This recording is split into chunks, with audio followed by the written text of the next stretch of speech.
welcome to today's episode. And today we find ourselves on the edge of the Cairngorms National Park in Scotland.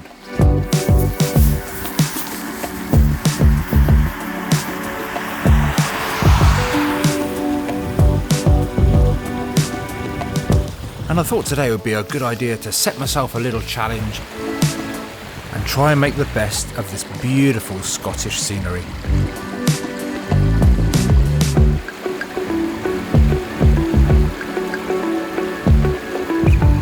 So stick around for the next 15-20 minutes and let's see what images we can make.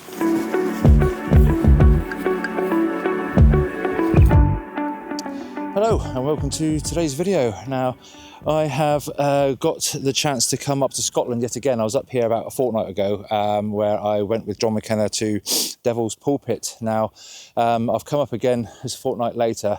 We've had a good old dusting of snow and I thought I'd try and work out for a weekend here and I think that's going to work out quite nicely, having completed work this morning. So I've headed up, I'm on the edge I think of the Cairngorms. I think that's where I am at the minute. I just basically stuck a pin in the map and thought let's go for it because I'm against time at the moment, as so often the case. So the sun's going down rather rapidly. We've got all the highlands and stuff here, and I've just saw this wonderful tree. I was just parked down the road just down there, and I just saw this tree just spoke to me as I was driving by. So I thought I'd come up here, play with this composition, see if I can make use of this in the background. And if I turn around this way, we've got up through the valley there to have a look at. There's a few bits and pieces in the distance there, which I'm sure I can make use of. Now, I thought, just to make it interesting, I will set myself a bit of a challenge today. And the challenge being is that all the images that I'm going to take today are going to be almost panoramic, or could be counted as panoramic, in as much as they are 3x1 crop.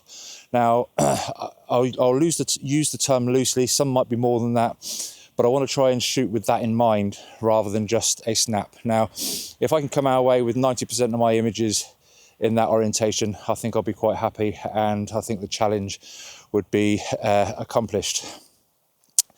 So let's see what we can do with that.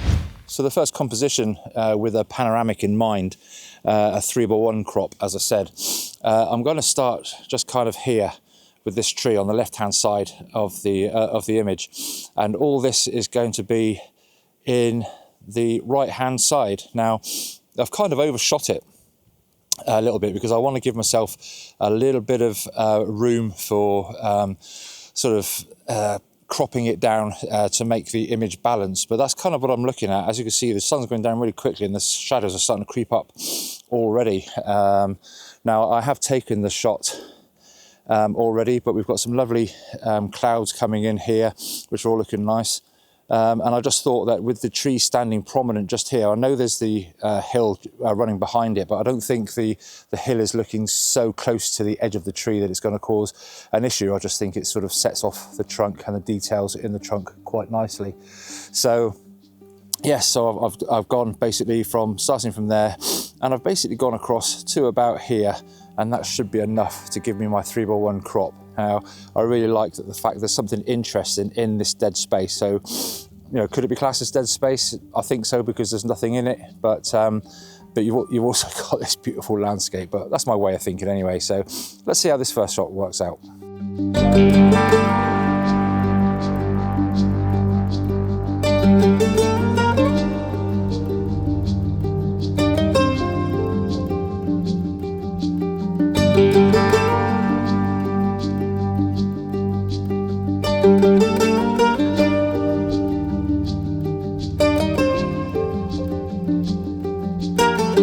As you can see, I've probably got the tree just behind me where I was just a second ago. I've moved myself up the hill a little bit up to this first set of trees and stuff. I can't really see now because the sun's in my eyes, but just behind me we've got this beautiful wall and the snow-capped mountains just over on the back there. And I'm just trying to make use of this wall kind of leading up over the side of the hillside. So that's pretty much what I'm looking at, and what I'm doing is just keeping the tree on the left-hand side, and we've just got this lovely leading line of the wall just going up and disappearing into the shadows just on the left-hand side, and we've got all this lovely open space here. Now, I was just making use of this cloud here, which was a little bit further back when I actually took the image, just to fill that sort of like sky up a little bit. Although the sky's very blue, we've got these wonderful dark clouds coming in, as you can probably see just over there.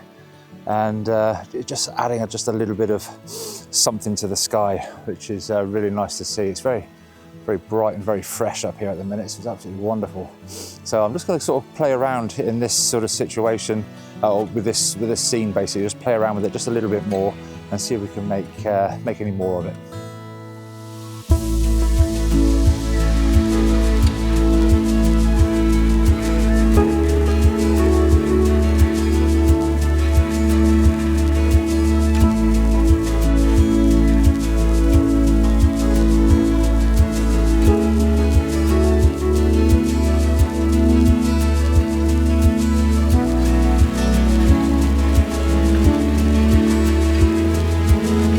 So I was in two minds whether to dash back to the car, because like I said before, the sun's going down really quickly, and as you can see, the shadows are going right at the side of the hills now quite quickly. So I wanted to come down to where I parked the car, just over here, and just go to the other side of the glen there, shooting back up, because we've got a lot of snow-capped mountains just over the way there.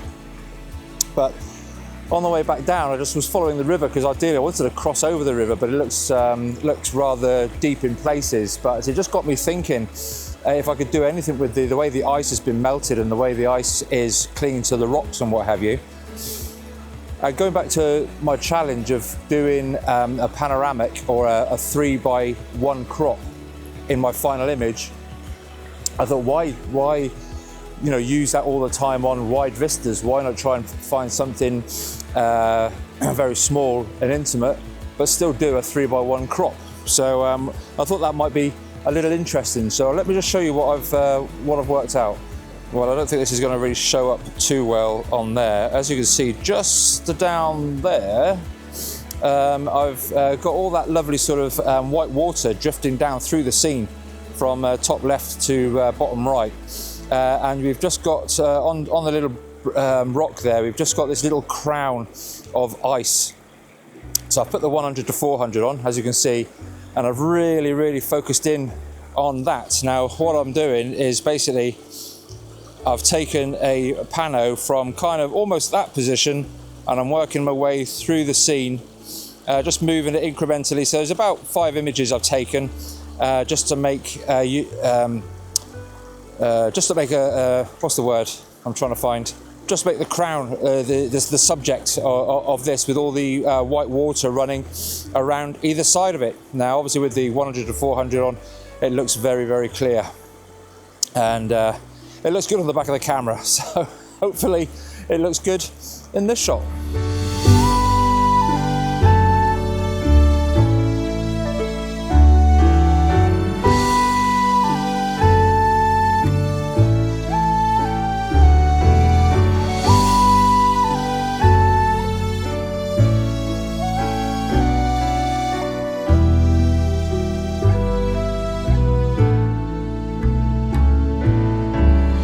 I'm having way too much fun with this stream than I thought was possible, really, to be honest with you.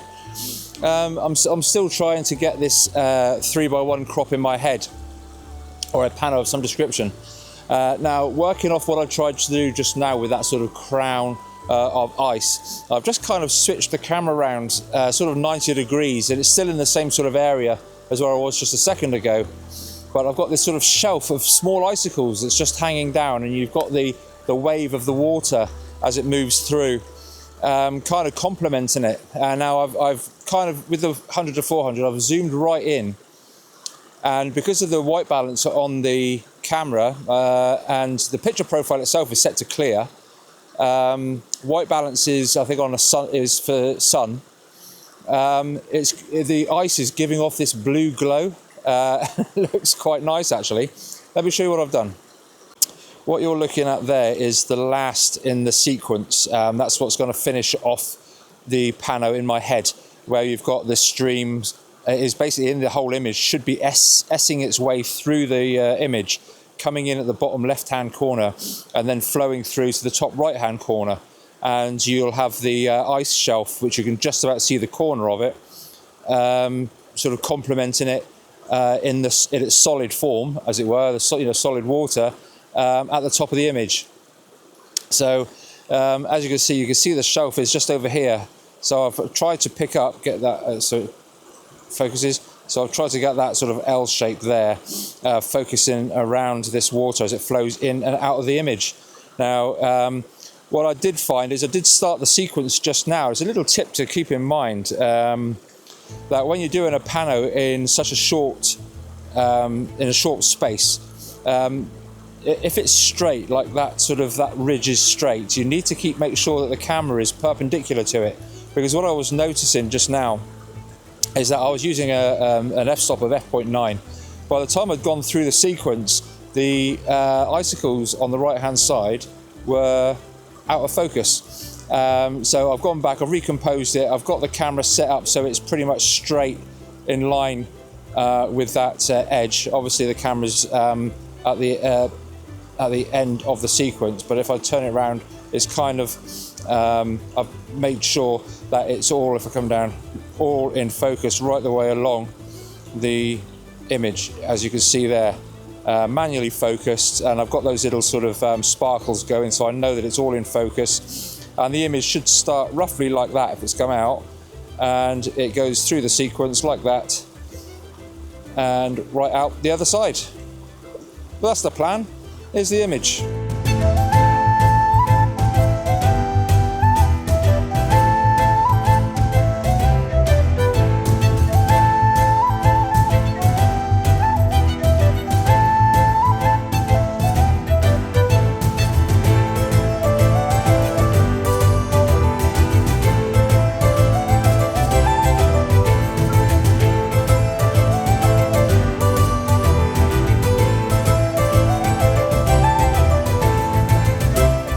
The sun is rapidly going down at the minute, I must admit. So I've been working quite quickly. Now I've come across the other side of the road. Now I was just over there. You've got the main road running down through here, and I was just looking up, trying to make use of all this going on in the background. All of this here, and of course you've got the main bits and pieces over here. So what I have noticed is when I've got the 100 to 400, the main road runs down through that sort of like valley just there, coming on down this way. So yeah, it's looking quite nice. So again, with keeping the pano in mind, I've basically done a series of shots here. Actually, we've got this lovely sort of, it must be a snow cloud coming up behind it. I don't know if this camera will pick it up. It's a really weird coloured cloud coming out across here. And the sun is just kissing the top of that mountain now. So what I've done is I've taken a pano going from the peak over to here, right across to here, which is about 9 shots. Now, because it's getting rather dark, the shadows are really sort of like going very, very, very dark now. So what I've had to do is do a bracketed shot, just because I wanted to pick up just a little bit of detail in the shadows. I might not need it, but I've taken the image anyway to account for the shadows, because I'm not quite sure how much of the detail I'm gonna want. In my mind, I'd like to have a little bit, because I quite like the idea of having very, very, very deep shadows, and just to make the tops of the mountains pop. Basically, that's how I'm thinking about it at the moment. But yeah, even as I speak, the sun's nearly finished going over the tops of these peaks now. So I keep looking behind me to see if there's a sunset, but nothing major at the moment. So yeah, there's a sequence of shots here, but I have noticed on the top of this post just here, there's a little scene on the top amongst all the rock and all the rest of it, and I'm hoping that if I put the macro lens on, I might be able to make something of that. So I'm not sure whether I will or not, but yeah, here's the sequence of the panos for the 2 peaks over here.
not sure whether this might be the exception to the rule today. I got the macro lens out and I just saw this little scene. I just saw these little tiny growths inside, right inside the log, and I'll turn you around in a sec so you'll see what I mean. But I still think I've left enough width in the image that I could probably do a post crop in Photoshop, just to give me that sort of that panoramic feel.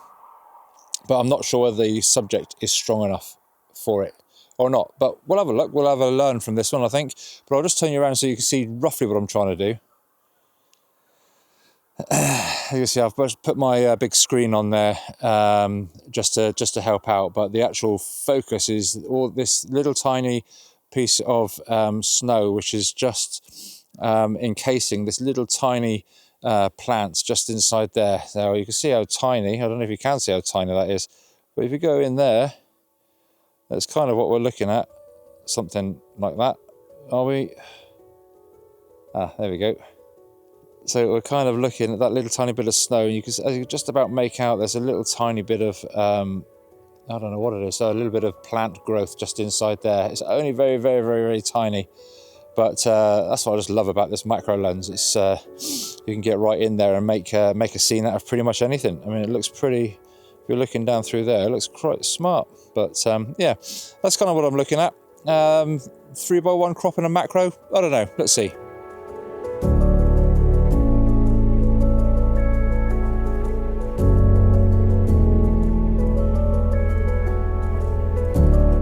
I know this image isn't particularly very strong, but I thought I'd leave it in the video for the simple fact is that I learnt a valuable lesson in this one. Even though this image is made up of a stack of 15 or so images, I still managed to misfocus on this point here. So the lesson learned is take plenty of images if you're going to do a stack. Remember that the plane of focus is only 1 millimeter or 2 millimeters at the most, so take your time when composing and stacking your images. Okay, well I think that's going to be it. I don't feel like I've put very much together today, but yeah, I've enjoyed myself over the past sort of hour and a half that I've had here. It's still a bit of a run and gun sort of thing at the moment. The sun's totally gone down now. We didn't have very much of a sunset or anything like that. But yeah, I'm going to put all my stuff away now. And these new wellies have worked a treat, but I've managed to walk out of my socks. So my socks have all gathered around my toes. Bit of a new one for me. So yeah, if you'd like to leave a like and subscribe, and we'll do all this again next time. Bye for now.